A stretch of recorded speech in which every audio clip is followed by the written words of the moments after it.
Let's talk about one of the most haunted plantations in Louisiana, and that is the Myrtles Plantation. Now, this plantation is a historic home and former antebellum plantation with a deep, rich history, and I'm talking about in crazy ghost stories.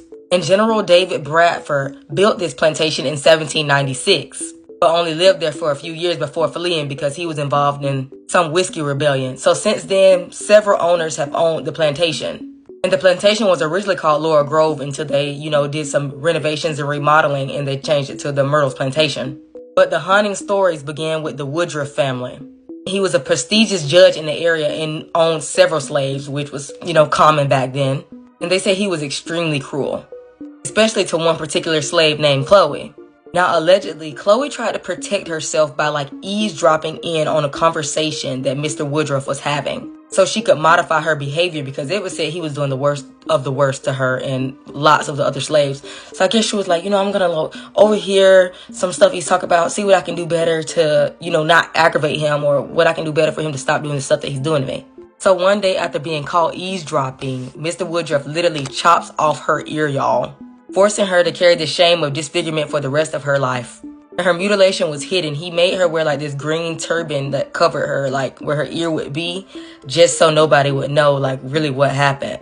And Chloe was over it. So on the 9th birthday of one of the Woodruff's family, Chloe decides to bake a cake, and she put poison in it, which were in these specific leaves. And Chloe's goal was not to unalive the children and the mother. She really just wanted to get them sick so she could nurse them back to health.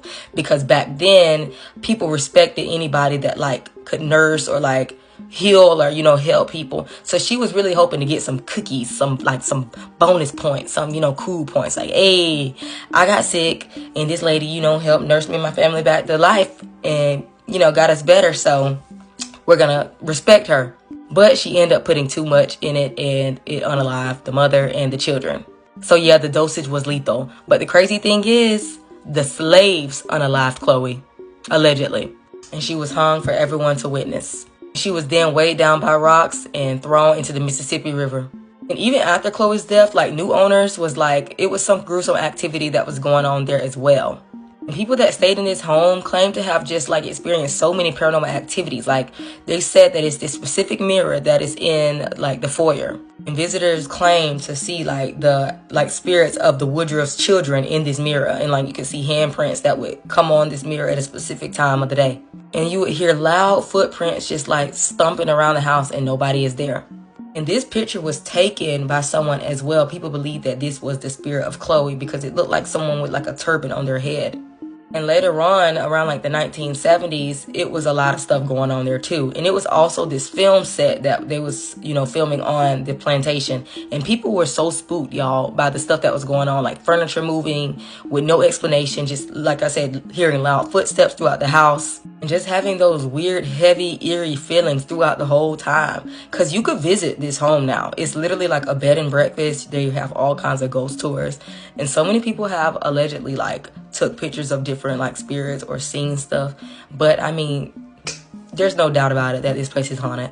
I feel every plantation is haunted and have the worst history ever. But let me know what y'all think of the Myrtles Plantation.